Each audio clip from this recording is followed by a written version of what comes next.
Estamos nuevamente aquí con ustedes en una noche más en su programa Noches de Miedo de Voz y Testimonio. Estamos convocando a los espíritus para que nos cuiden en esta ocasión, que hablaremos acerca de exorcismos y demonios en Querétaro.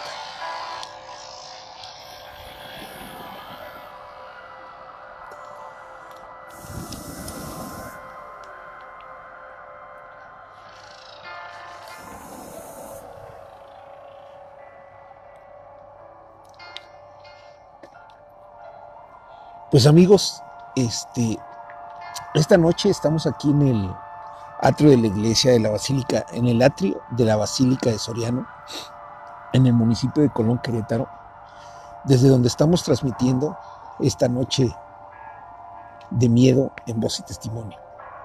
Salud. En esta ocasión, les quiero hacer una invitación para que nos marquen al teléfono, para que nos cuenten sus historias de miedo, de terror, o incluso que opinen acerca del tema que vamos a tratar hoy. Nuestro teléfono es el 4411-067561 para que se comuniquen.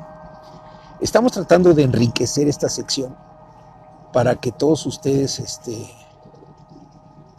participen y enriquezcamos entre todos esta noche y que nos envuelva de terror y miedo. Pues queremos empezar nuestra historia, si me lo permiten, con un poco de historia acerca del tema que nos atañe el día de hoy. No sé si podamos empezar allá en la producción con el texto que nos lean el texto de los antecedentes de los exorcismos en Querétaro, por favor. Posesiones demoníacas en las mitologías antiguas. Las referencias más antiguas de posesiones demoníacas datan de los sumerios, quienes creían que todas las enfermedades del cuerpo y de la mente eran causadas por demonios de la enfermedad, llamados Gidmin. El sacerdote que practicaba exorcismos se denominaba Ashipu.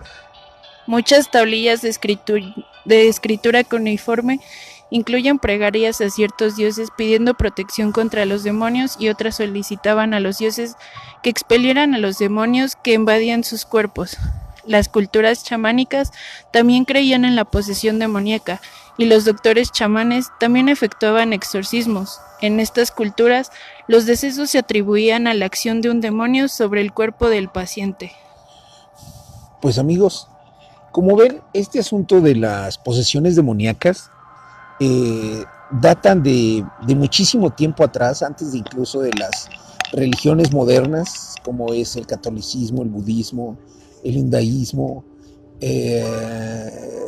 todas estas religiones modernas, podemos decirle, las posesiones demoníacas las anteceden incluso.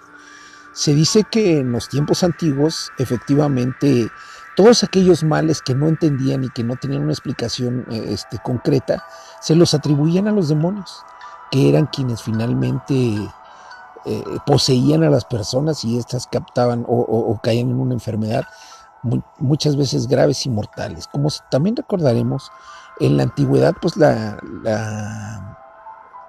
el nivel de vida o ¿cómo les dicen? La perspectiva de vida era muy corta. Entonces, estas enfermedades eran atribuibles precisamente a los demonios, y poco se podía explicar al respecto. Posteriormente, ya cuando llegan estas religiones, sobre todo el catolicismo, es cuando se habla más de exorcismos, de posesiones demoníacas, de brujería, de demonios, etcétera, ¿no? Todas las culturas, absolutamente todas las culturas tienen demonios, tienen engendros del mal, hablan de cosas malignas o entes malignos o de seres malignos. Todas, absolutamente todas, incluso en las prehispánicas, en el caso de nuestro territorio, también hablan mucho de esto. Entonces, este asunto de las posesiones demoníacas y de los demonios ha venido pues ahora sí que acompañándonos a lo largo de la historia. Y algunas de estas historias han sucedido en Querétaro. En Querétaro, de los primeros vestigios que se tienen, o incluso de las primeras posesiones demoníacas que se tienen, o no posesiones demoníacas, incluso brujería y posesiones demoníacas, claro, estamos hablando de que fue alrededor de 1600, posterior al 1600. No, en Querétaro. En Querétaro. Incluso hay un libro que habla acerca de la época de la brujería. Heterodoxia e Inquisición en Querétaro. Exactamente. Se llama Heterodoxia e Inquisición en Querétaro. Este libro habla de todos los juicios que se llevaron en contra de algunas mujeres que se les fue acusado, mujeres y hombres que fueron acusados de brujería. Esto fue en la capital del estado, en la ciudad de Querétaro. En algunas de ellas, de estas historias, se habla incluso de posesiones demoníacas en las que fue necesario realizar un exorcismo. Esto fue aquí en la capital queretana, y parte de esas historias tienen mucha relación con personajes que están muy apegados a la iglesia. Eso también es cierto. Incluso algunas acusaciones que se hicieron en contra de estas mujeres acusadas de brujería se demostró que era por envidia que las habían acusado con el fin de causarles algún daño. Estamos precisamente aquí en el municipio de Colón porque hace algunos años el obispo de Querétaro mandó a hacer expresamente una capilla aquí en la Basílica de Soriano para hacer precisamente lo que se denomina como los exorcismos en Querétaro. Colón ha sido especialmente uno de los lugares en donde se han realizado estos exorcismos y donde se han detectado estas posesiones demoníacas, aunque ustedes no lo crean. Nosotros, a través del periódico Voz y Testimonio, por lo menos hemos dado cuenta de algunos casos que han sido publicados en nuestro periódico, en nuestra edición impresa, en la cual se los recomiendo que la busquen. Estamos en ISU están todas las publicaciones para que la revisen, o directamente a nuestra página de Voz y Testimonio, www.voztestimonio.com.mx. Ahí hay una sección en la que pueden encontrar todas las portadas, todas las edición impresa, dice uno de los menús, dice edición impresa, y ahí están todas las ediciones impresas desde el número 0 hasta el número 223, que es el número que vamos, y mañana sale la edición 224. Pero bueno, en estas publicaciones hemos dado cuenta, como les decía, de algunos de los exorcismos que se han dado aquí en la región. Un caso del primero que les quiero hablar es de un caso que se dio en una comunidad acá hacia la zona del Plan, aquí en Colón, en donde se decía que una chica estaba poseída por el demonio. Para esto aparentemente vino un padre a exorcizarla y ayudarla, y al final, desgraciadamente, en lo que resultó fue en que el padre fue acusado de violación y casi lo linchaban al sacerdote, al supuesto padre, porque ni siquiera creo que fue enviado por el obispo ni la diócesis. Él llegó supuestamente a hacerle este exorcismo porque sí estaba teniendo conductas extrañas la chica, y al final resultó que no le hizo ningún exorcismo, y sí abusó de la chamaca, y la comunidad enardecida casi linchan al sacerdote. Esto fue alrededor de hace 5 o 6 años. No sé si alguno de los que nos están viendo recuerden ese caso o pertenecen a alguna de estas comunidades donde sucedieron estos acontecimientos. Fue un caso relativamente sonado, por lo menos en la región sí, aunque en Querétaro se supo poco. Para este caso intervino directamente la Secretaría de Gobernación. Yo recuerdo que la Secretaría de Gobernación estuvo al pendiente de esta situación, y estos sacerdotes que estaban actuando aquí en la comunidad, pues obviamente no tenían permisos, no tenían nada, y estaban evidentemente estafando a la gente. De este caso de exorcismo en particular no se no se dio a conocer gran cosa ni los resultados, y si al final terminó en una aprehensión o una cosa de estas. Pero sí, por lo menos, les digo, la Secretaría de Gobernación a nivel federal tuvo conocimiento de este asunto. Este fue uno de los casos. Debo decirles que su servidor ha estado investigando especialmente esto de los casos de exorcismo en Querétaro, porque es parte del libro que estamos haciendo, el libro que les he venido platicando durante varios programas, esta novela que estamos haciendo acerca de los peregrinos al Tepeyac, que data la novela inicia justo cuando llegan los españoles al continente americano o a esta parte del mundo, y a raíz de ahí empieza la novela y concluye en la época de la Revolución. Esta es parte de la novela que he venido trabajando, pero en este proceso de realizar esta novela hemos venido investigando acerca de los exorcismos precisamente y de las brujerías, el caso de las acusaciones de brujería en Querétaro, y todo esto relacionado con todos estos mitos y leyendas, y que nos hemos dado cuenta que muchas de ellas sí son realidad. También, como les decía, el caso de los exorcismos en particular. En Querétaro ha habido más casos de los que creemos. La verdad, ha sido, yo creo que uno de los estados en donde más se ha practicado el exorcismo y donde más casos se han dado de exorcismo en el país. En la ciudad capital de Querétaro hay una capilla que se encuentra, una parroquia que se encuentra en la colonia Palmas, específicamente donde uno de los sacerdotes era el encargado de practicar exorcismos. Ellos los practicaban en ese entonces ahí, y él ha tenido, este sacerdote después fue transferido a San Juan del Río, y ahí pues sigue ejerciendo el sacerdocio. Pero él ha conocido varios casos de exorcismo muy complicados en Querétaro, de los cuales también vamos a dar cuenta en nuestro libro.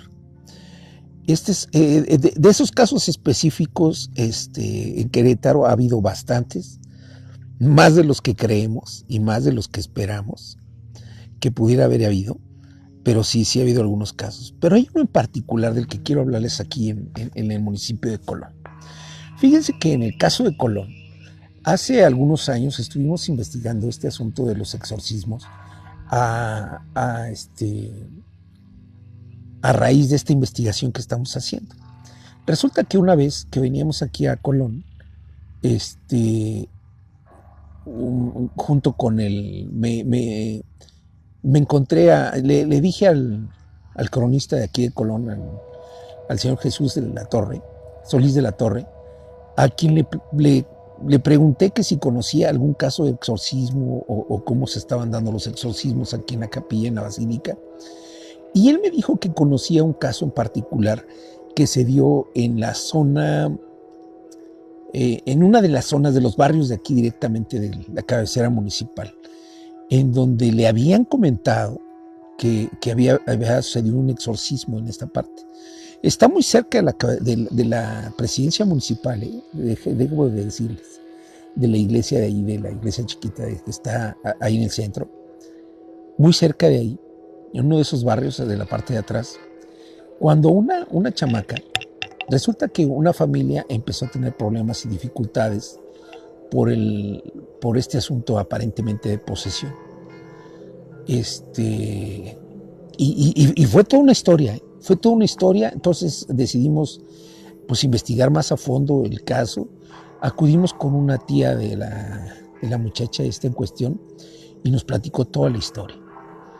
Resulta que una vez estaban ahí en la casa de esta persona que les digo, una señora y sus hijos, no tenían papá, me parece que eran 3 hijos, si no mal no recuerdo, y una de ellas era una chamaca que estudiaba parece que en Ezequiel Montes, o iba muy seguido para allá, para Ezequiel Montes.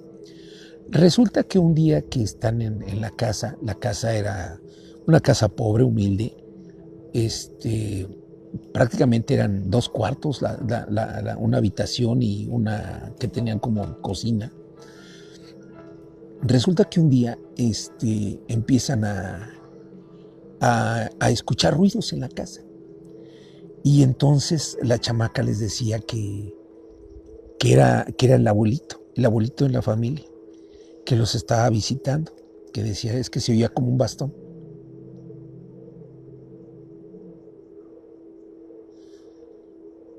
Se oía como un bastón que caminaba. Lo que pasa es que el abuelito era... Es una chamaca la que está allá, una niña que va allá.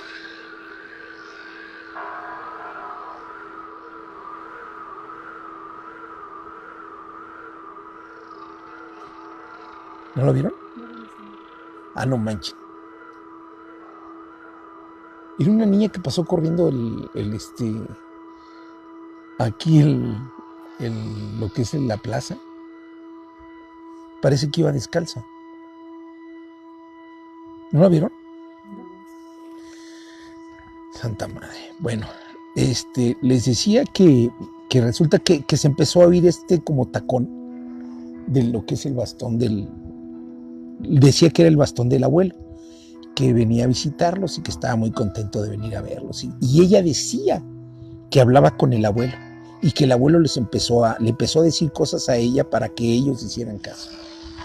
Total que pues en un principio a la familia pues le empezó a dar pues gusto, digamos, de que los estuviera visitando el abuelo y que la niña tuviera la capacidad de poder intervenir o interceder con él para que lo pudieran escuchar. Resulta que el abuelo supuestamente les dijo que tenía que reunir a toda la familia porque quería platicar con ellos. Entonces pues hicieron una... ¿Ese es otro niño o es un adulto? Ese sí lo ven. Sí. Chale, ¿quién anda paseando tantas horas aquí? Bueno, les digo que hacen la reunión familiar y de repente pues llegan todos los hermanos de la señora y todos obviamente sobrinos y todos muy contentos porque aparentemente la chica esta era la intercesora del abuelo para con la familia. Total que llegó toda la familia un día y para esto pues obviamente los ruidos se oían permanentemente en la casa, etcétera, etcétera. Y pues la niña pues de repente comenzó a tener como comportamientos extraños, inusuales de manera natural o de manera continua. Entonces pues obviamente esto le preocupó a la señora, pero ella pensaba que era parte del proceso de que se estaba convirtiendo en una medium, digámoslo así. Entonces llegó toda la familia, entonces le pidió. La niña esta empezó se quedó en el cuarto y les dijo que su abuelo decía que fuera pasando uno por uno porque tenía que hablar con ellos. Total que empezaron a pasar uno por uno y pues les empezaba a decir cosas la niña que aparentemente solo sabía el abuelo y la persona en particular. Pues algunos se salían llorando de ahí, o salían alegres, o salían con emociones encontradas, y pues no sabían qué pensar, si realmente qué era lo que estaba pasando con la niña. Obviamente la niña empezó a deteriorarse de manera físicamente, empezó a tener un deterioro, la muchacha, ya no se veía igual, con la misma alegría, con el mismo candor. Y entonces empezaron a tener dificultades con la mujer, con la niña esta. Total que de repente, pues total, termina la familia, terminan de hablar y pues ya les decía lo que decía el abuelo. Y entonces se fue la familia y se quedó la tía de la que nos contó este asunto, se quedó la mamá de la niña y los niños. Entonces de repente ya estaban todos en el cuarto porque es un solo cuarto y una sola cama, en donde creo que eran dos camas, una individual y una matrimonial. Entonces todos estaban ahí dormidos, cuando de repente oyeron que una puerta se había cerrado, un ruido pues afuera, no una puerta necesariamente, un ruido muy fuerte se escuchó en la parte de afuera. Pues obviamente ya era noche, ya estaban dormidos, y se sobresaltaron. Entonces, pues las dos señoras salieron a ver qué era lo que pasaba y no vieron nada. En ese momento, cuando salen de la habitación, los niños se quedan solos con la muchacha. Entonces, adentro en la casa, dejan solos a los niños y la puerta se cierra. Y entonces los niños empiezan a gritar. Obviamente todos se empezaron a espantar, tanto la señora que estaba allá, porque intentaron entrar y no se podía. Y entonces se seguía oyendo ese taconeo, como que venía alguien por entrar a la habitación. Total que entran, se meten, sí logran entrar, se suben todos corriendo a la cama, y entonces cuando estaba todo en silencio, empieza a oírse otra vez ese taconeo, ese como bastón que venía caminando, que venía avanzando, el taconeo, taca, taca, taca, taca, taca. Y se veía que venía rodeando lo que era la habitación, o sea, lo que era el cuarto, pero por la parte de afuera. Y entonces la niña le empezó a decir, oye, abuelo, ¿eres tú? Y pues la niña se quedaba como que no entendía nada. Y así se empezó a subir, taca, taca, taca, taca, taca, hasta que llegó a la puerta. Cuando llega justo a la puerta de la habitación, de repente la puerta se abre de un portazo. Y todos, pues obviamente aterrados, me decía la señora, que se metieron corriendo a las cobijas en la cama y a tratar de taparse. Y entonces en el momento en que se abre la puerta, las cortinas de la habitación se corren y se abren. Imagínense en la noche que la puerta se abre, y esto no es cuento, no es cuento, es una realidad. Lo que les estoy diciendo es lo que me dijo que sucedió exactamente ahí. Cuando esto pasa, la muchacha empieza a reírse. Empieza a reírse a carcajadas así, ja, ja, ja, ja, ja, ja, ja. Y le dice, oye, ¿qué te pasa? ¿Estás loca o qué tienes? Y la chava no paraba de reír. Y entonces les empezó a decir que no era su abuelo, que era el demonio, que venía por ellos. Pues obviamente ellos estaban, pero aterradísimos. Pues no sabían qué hacer. Entonces, pues obviamente las señoras preocupadas, llorando, los niños grite y grite, llorando y todos, agarraron y se salieron de la habitación junto con la chamaca. Y vinieron aquí a la iglesia chiquita. Entonces, esta iglesia, llegan en la noche, pues era la madrugada, y empezaron a tocarle al sacerdote en una de las ventanas, pues para que les abriera y les pudiera ayudar a auxiliar en lo que estaba pasando. No sé cómo vamos, tenemos mensajes, comentarios, ¿no?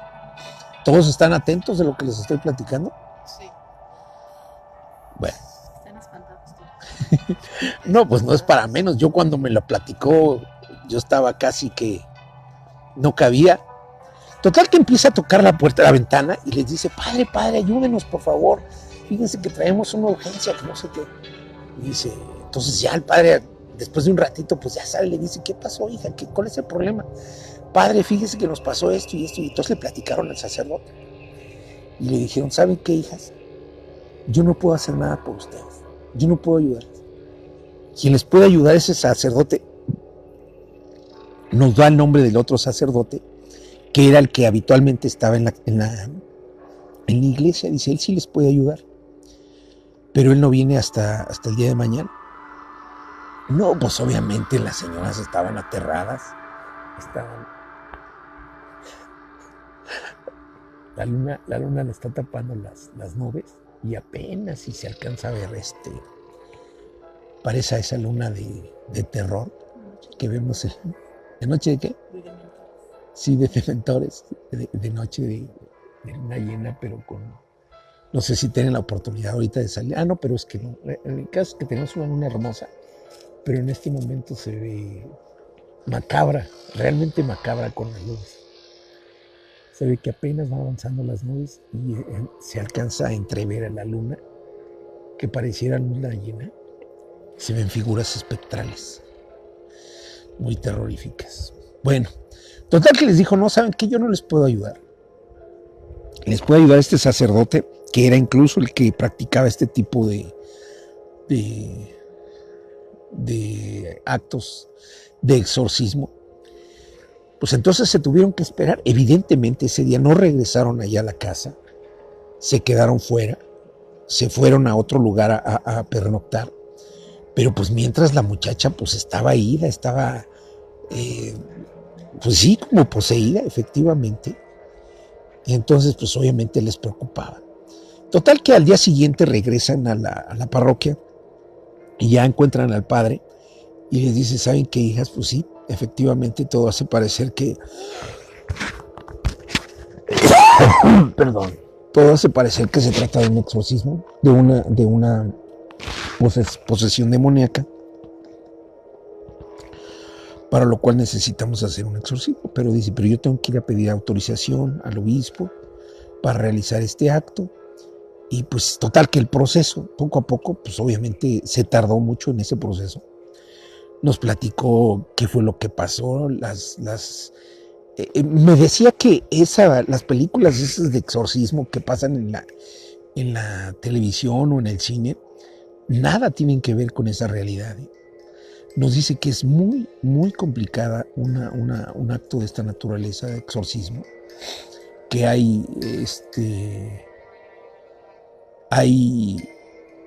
muchos signos que no se ven en las películas, pero que no están realmente reflejadas con lo que realmente pasa durante un acto de exorcismo, y que fue el que realizó. Por ahí tenemos un texto que quisiera que me lo leyeran, que es el texto de el primer exorcismo registrado en el mundo, que fue en Francia en 1556, parece ser. ¿Nos puedes leer un poquito el texto antes de proseguir? ¿La que sea?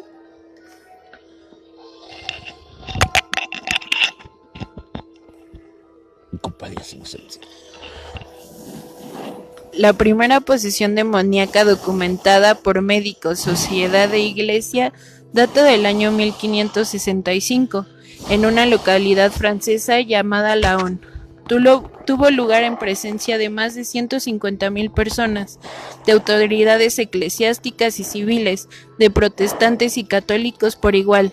La posesión tuvo lugar entre 8 de noviembre de 1565 y se prolongó hasta el 8 de febrero de 1566. Los espectadores viajaban diariamente de muchos lugares para presenciar el exorcismo de la niña endemoniada en el altar de la iglesia. La niña se llamaba Nicole Aubry, tenía 16 años y ya estaba casada.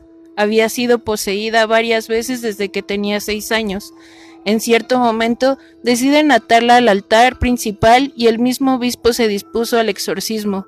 Durante ese tiempo ella se quedaba rígida y los asistentes, para comprobar que no mentía, le pinchaban agujas por el cuerpo y la palpaban. Las crónicas hablan de verla levitar y confesar pecados secretos de los asistentes para avergonzarlos. El ritual terminó con la comunión de la hostia sagrada, que expulsó a Belcebú, el demonio que se había metido dentro junto a otros 29. Ok, pues sí, como ven, hay una serie de símbolos o de señales que se producen a través del exorcismo. Hay un libro que se creó precisamente para todos aquellos sacerdotes que se dedicaban a los exorcismos. Hay libros especializados que se crearon con este fin. Hay un libro que se llama El Martillo de las Brujas, que se llama, ¿me recuerdas? Por ahí está el título. Se le conoce como El Martillo de las Brujas. Maleus Maleficarium. Exactamente. Ese libro nos habla perfectamente de cómo es que se hace el ritual para el exorcismo, cuántos demonios existen y qué tipos de demonios son los que pueden albergar a una alma poseída o un cuerpo, un ente poseído, que pueden interactuar entre ellos con el afán de poseer a una persona. Pues les decía que en el caso de aquí, que les estoy hablando aquí de Colón, el proceso comenzó a a realizarse en favor de la chamaca.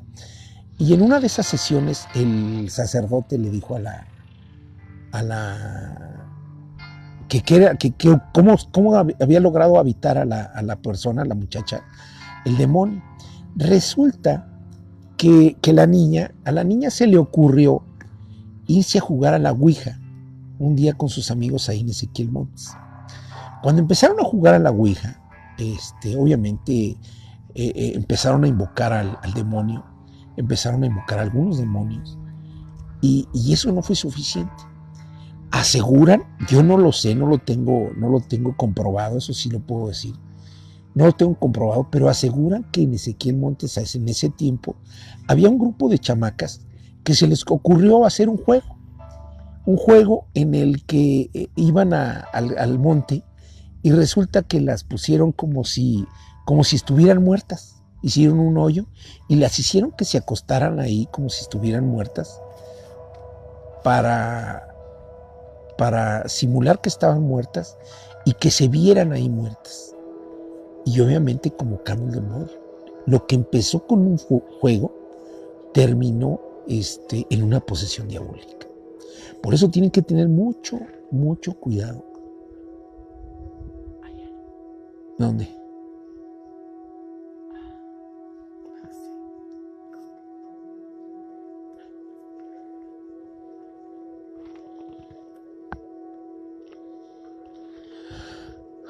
Bueno, en el nombre sea de Dios. Nos dicen que hay algo, que se siente algo, que nos están viendo, pero no se ve nadie. Bueno, les decía que este juego que empezó con la Ouija y después con este acto, este rito que hicieron como para convocar o invocar a los demonios, resultó en una posesión. Total que este sacerdote estuvo luchando con el demonio para intentar sacarlo de la muchacha, que finalmente lo logra, afortunadamente. Logra sacar al demonio. El sacerdote ya tenía algo de experiencia en este tipo de casos, ya había tenido unas luchas con el demonio en diferentes ocasiones, y total que lo logró. El problema no termina ahí, la historia no concluye ahí con la salida del demonio de esta persona, o la lucha del sacerdote con el demonio en estos exorcismos. Resulta que una vez, eso nos lo platicó también el Don Jesús, que este mismo sacerdote una vez fue invitado a la fiesta allá en Palmas, en San Miguel Palmas, a la fiesta de Palmas, a las primeras comuniones. Resulta que obviamente invitaron al señor obispo, pero el señor obispo lo mandó en su representación para allá. Resulta que el padre que fue a hacer la misa, este mismo padre que había luchado con el demonio, con el cual había ganado varias batallas, resulta que en plena misa, justo cuando iba a empezar, estaba en el curato, ya para salir a dar la misa, y resulta que se muere. De repente estaban esperando que el padre apareciera en la misa, todo el mundo estaba ya en la misa, todo el mundo estaba preparado, y aparentemente el padre estaba preparándose para salir ya a dar la misa, cuando no salía. Entonces de repente se mete alguien a ver qué había pasado y encuentran al padre muerto. Después de la batalla que dio en contra de Satanás, finalmente la perdió en la iglesia, y ahí quedó. Esa es la historia de este sacerdote. Muchos de aquí de Colón deben de conocer de quién estoy hablando perfectamente. Yo omito los nombres de todas las personas y del sacerdote, pues obviamente por respeto a la gente y para evitar caer en el morbo. Pero esto de lo que les estoy hablando es real. Aquí existió, aquí se dio, y aquí se dieron ese tipo de situaciones. Aquí a mis espaldas está la capilla que les digo, que es la capilla de las ánimas, en donde aparentemente se realizan los exorcismos aquí en Querétaro. Pues esta es parte de la historia que tenemos, amigos, del exorcismo. Hay mucho más de qué hablar. Sí, esta historia, obviamente, pues hay no solo esa historia de ese exorcismo, hay otras historias de exorcismo en Cadereyta que sí me gustaría platicárselas en otra ocasión, porque pues obviamente no vamos a platicar de todo en una sola sesión, sino la idea es que nos sigan en este canal para que sigan compartiendo con nosotros estas noches de miedo en Voz y Testimonio, y que se cuiden de obviamente de andar haciendo invocaciones demoníacas, jugando, porque esto no es un juego, esto de jugar con el demonio, jugar con la ouija, que hacer ese tipo de invocaciones nos puede traer problemas muy, muy graves. A lo largo de la historia hay muchísimo material cual puede ser consultado acerca de las posesiones demoníacas, de los entes malignos que se albergan en las casas, que se albergan en los lugares. Todo este tipo de cosas tenemos que tener mucho cuidado. Yo se lo recomiendo que tengan mucho cuidado con este tipo de cosas, porque no es un juego. Nosotros estamos hablando aquí, obviamente este es un programa de entretenimiento, no es un programa de investigación, es un programa de entretenimiento donde contamos historias que sabemos que nos cuenta la gente, pero tengan mucho cuidado con andar haciendo este tipo de invocaciones. Yo no quisiera prolongar mucho, no sé si nos han llamado, porque nos gustaría que nos llamaran alguien para platicarnos alguna historia. En lo subsecuente vamos a tratar de hacer diferentes programas con diferentes dinámicas. Desafortunadamente no hemos recibido ninguna invitación de nadie para acudir a una fogata y que nos cuenten sus historias. La siguiente vamos a montar un escenario ya en la oficina para que también hagamos programas allá directamente y se puedan comunicar con nosotros. Estamos tratando de innovar, de hacer cosas diferentes, pero en la medida en que ustedes participen en esa medida, vamos a enriquecer este programa. Por lo pronto, les dejo aquí este programa para que descansen. Saludos. Pues sí, miren, hemos tenido algunas dificultades, hemos estado explorando estos lugares que ustedes nos dicen, pero la realidad es que no tenemos señal.